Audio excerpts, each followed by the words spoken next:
നമസ്കാരം. കടയ്ക്കൽ ക്ഷേത്രത്തിലെ ഉത്സവവുമായി ബന്ധപ്പെട്ട സംഗീത പരിപാടിക്കിടെ പാർട്ടി ഗാനങ്ങൾ ആലപിച്ചതിനെതിരെ വലിയ വിവാദം കേരളം ചർച്ച ചെയ്തതാണ്.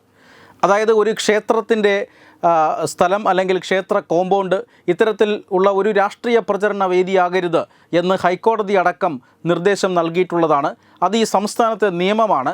ആ നിയമങ്ങളും ചട്ടങ്ങളും ലംഘിച്ചുകൊണ്ടാണ് ഒരു കമ്മ്യൂണിസ്റ്റ് പാർട്ടിക്ക് ആധിപത്യമുള്ള ഒരു ഉപദേശക സമിതിയുടെ എല്ലാവിധ തോന്നിയവാസങ്ങളും അവിടെ നടന്നത് എന്ന് വ്യക്തമാണ്. അതായത് ആ ക്ഷേത്രത്തെ ഇത്തരത്തിൽ പാർട്ടിക്ക് വേണ്ടി ഉപയോഗിക്കാനുള്ള ശ്രമം നേരത്തെയും നടന്നിട്ടുള്ളതാണ്. ക്ഷേത്ര മതിൽക്കെട്ട് പൊളിച്ച് അവിടെ നവകേരള സദസ്സ് നടത്താനുള്ള ശ്രമം നടന്നതാണ്. അപ്പോഴും കോടതി ഇടപെട്ടുകൊണ്ടാണ് ആ ശ്രമം തടഞ്ഞത്. അതായത് കമ്മ്യൂണിസ്റ്റുകാർ നുഴഞ്ഞു കയറി അവരുടേതാക്കി മാറ്റിയ ഒരു ക്ഷേത്രമാണ് കടയ്ക്കൽ ദേവീക്ഷേത്രം. ഉപദേശക സമിതിയിൽ മുഴുവൻ ഇരിക്കുന്നത് സഖാക്കളാണ്. അതുകൊണ്ട് ക്ഷേത്രവിരുദ്ധമായ എന്തും ചെയ്യാം എന്ന് ആരോ അവർക്ക് ലൈസൻസ് കൊടുത്തതുപോലെയാണ് പെരുമാറുന്നത്. എന്തായാലും വലിയ ഭക്തജന പ്രതിഷേധം തന്നെ ഇത്തരത്തിൽ പാർട്ടി പരിപാടികൾ ഈ ക്ഷേത്ര കോമ്പൗണ്ടിൽ നടത്തുന്നതിനെതിരെ ഉണ്ടായി. കോടതിയുടെ ഇടപെടലുണ്ടായി. അതിലൊന്നും പാഠം ഉൾക്കൊള്ളാതെയാണ് ഇപ്പോൾ ഉത്സവവുമായി ബന്ധപ്പെട്ട് നടന്ന ഗാനമേളയ്ക്കിടെ ബലികുടീരങ്ങൾ, അതുപോലെ തന്നെ സഖാക്കളെ മുന്നോട്ട്, അതോടൊപ്പം തന്നെ പുഷ്പനെ അറിയാമോ എന്നൊക്കെയുള്ള ചോദ്യങ്ങളാണ് അല്ലെങ്കിൽ അത്തരത്തിലുള്ള പാർട്ടി ഗാനങ്ങളാണ് ഈ ക്ഷേത്രത്തിൻ്റെ തിരുനടയിൽ ഉത്സവത്തിൻ്റെ ഭാഗമായി അവതരിപ്പിച്ചത് എന്നത് കേരളം അത്യന്തം അമർഷത്തോടു കൂടി തന്നെ ചർച്ച ചെയ്ത ഒരു കാര്യമാണ്. ഇപ്പോഴിതാ അത്തരം പരിപാടികൾ വീണ്ടും തുടരും എന്ന ഒരു ധാർഷ്ട്യം നിറഞ്ഞ നിലപാടെടുത്തിരിക്കുകയാണ് പി ദിവ്യയുടെ വാക്കുകൾ ഇങ്ങനെയായിരുന്നു. അതായത് ഹിന്ദു സമൂഹത്തോട് അത്യന്തം ധാർഷ്ട്യം കലർത്തുന്ന രീതിയിലുള്ള അവരുടെ ഈ നിലപാട്. ക്ഷേത്ര വളപ്പിൽ തന്നെയാണ് നിങ്ങൾ എന്നെ കമ്മ്യൂണിസ്റ്റാക്കി എന്ന നാടകം കളിച്ചത്. ക്ഷേത്രങ്ങളിൽ തന്നെയാണ് സാംബശിവൻ്റെ 20-ാം നൂറ്റാണ്ടും ചെറുകാടിൻ്റെ നമ്മളൊന്നും പാട്ടബാക്കിയും അവതരിപ്പിച്ചത്.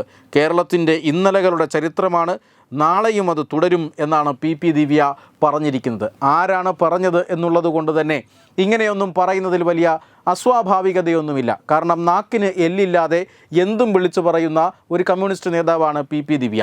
ആ നാവ് കാരണം ഒരു ജീവനാണ്, ഒരു നിരപരാധിയുടെ ജീവനാണ് കഴിഞ്ഞ ഏതാനും മാസങ്ങൾക്ക് മുമ്പ് കേരളത്തിൽ പൊലിഞ്ഞുപോയത്.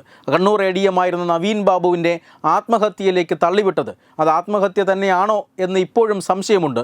എന്തായാലും ആത്മഹത്യയിലേക്ക് തള്ളിവിട്ടത് ഈ നാവിൻ്റെ മൂർച്ചയായിരുന്നു. ആ കേസിൽ, അതായത് ഒരാളെ ആത്മഹത്യ പ്രേരണ നൽകി മരണത്തിൻ്റെ പടുകുഴിയിലേക്ക് തള്ളിയിട്ട കേസിൽ പ്രതിയാണ് ഈ പി ദിവ്യ. ആ പ്രതിയാണ് ഇപ്പോൾ ഹിന്ദുക്കളോട് വലിയ വെല്ലുവിളി നടത്തിയിരിക്കുന്നത്. എന്തായാലും ഈ വെല്ലുവിളിക്ക് കൃത്യമായ മറുപടി ഇപ്പോൾ ഹിന്ദു ഐക്യവേദി സംസ്ഥാന രക്ഷാധികാരിയായ ശശികല ടീച്ചർ നൽകിയിട്ടുണ്ട്. ആ ഫേസ്ബുക്ക് പോസ്റ്റ് ഇങ്ങനെയാണ്: മോളെ ദിവ്യേ, ആ കാലമല്ല ഈ കാലം. കാലം മാറി അറിഞ്ഞില്ലേ? അഹങ്കാരം ഒട്ടും വേണ്ട. അന്തക്കാലം കേരളത്തിലെ ഹൈന്ദവ ഉണർവിന് മുമ്പായിരുന്നു.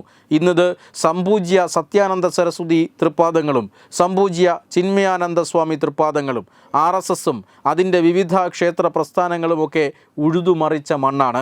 ഇവിടെ ഇന്ന് കമ്മ്യൂണിസ്റ്റുകാർ എന്ന ലേബലിൽ അറിയപ്പെടുന്നവരുണ്ടാകാം, അവർ തെരഞ്ഞെടുപ്പിൽ ജയിക്കുന്നുമുണ്ടാകാം. പക്ഷേ മരുന്നിന് പോലും കമ്മ്യൂണിസം ഇല്ല. സനാതനധർമ്മം അതിൻ്റെ വളർച്ചയുടെ പടവുകൾ കയറി ലക്ഷ്യസ്ഥാനത്തിനടുത്തെത്തിക്കൊണ്ടിരിക്കുന്നു. നവീൻ ബാബുവിനെ ഇല്ലാതാക്കിയതുപോലെ എളുപ്പമല്ല ഹിന്ദുത്വത്തെ ഇല്ലാതാക്കാൻ എന്ന് ദിവ്യക്കുട്ടി ഓർത്താൽ കൊള്ളാം. നാളെയും ഇത് തുടരാനാണ് പൂതിയെങ്കിൽ കളിപ്പിച്ചവരും കളിച്ചവരും എല്ലാം ചേർന്ന് ഒരു കലാശക്കളി ഉണ്ടാകും ഇവിടെ. ജനം അവരെ ചില കളികൾ പഠിപ്പിക്കേണ്ടി വരും. കമ്മ്യൂണിസ്റ്റ് ഉദ്യോഗസ്ഥന്മാരെ പോലെ ഭീരുക്കളല്ല ജനം എന്നൊരു മുന്നറിയിപ്പാണ് ഇപ്പോൾ ശശികല ടീച്ചർ നൽകിയിരിക്കുന്നത്. അതായത് ഹിന്ദുക്കളെ വെല്ലുവിളിക്കാം, ഹിന്ദുക്കളെ എന്തും പറയാം, ഹിന്ദുക്കളുടെ ക്ഷേത്രത്തിൽ കയറി എന്തും കാണിക്കാം.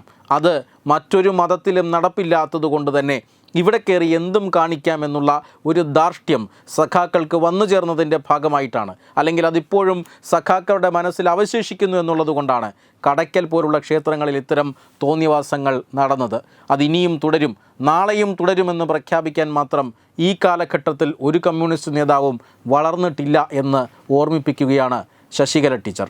Web desk Tatwamayi news. Branding partner Edubix online executive education. Focus physiotherapy centre Pattom. Unnat engineering Gujarat. തീർത്ഥയാത്ര.com. Iron build Gujarat.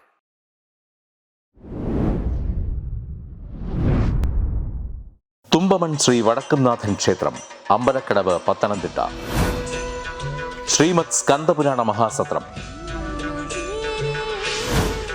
2025 മെയ് 11 മുതൽ 18 വരെ.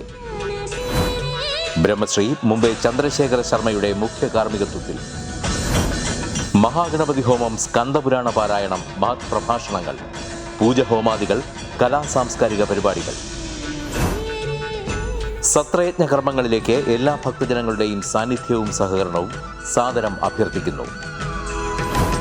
മഹാസത്രവേദിയിൽ മെയ് 18 പഴനി അരുൾമിക ദണ്ഡായുധപാണി സ്വാമി ദേവസ്ഥാന അർച്ചക സ്ഥാനികർ ശ്രീസെൽവ സുബ്രഹ്മണ്യ ശിവശാരിയാരുടെ മുഖ്യ കാർമ്മികത്വത്തിൽ നടക്കുന്ന അതിശ്രേഷ്ഠവും സർവൈശ്വര്യദായകവുമായ സ്കന്ദഹോമം. സ്കന്ദമഹാപുരാണ സത്രത്തിന്റെ ആദിമധ്യാന്തമുള്ള സമ്പൂർണ്ണ തത്സമയ കാഴ്ച തത്വമയി നെറ്റ്വർക്കിൽ.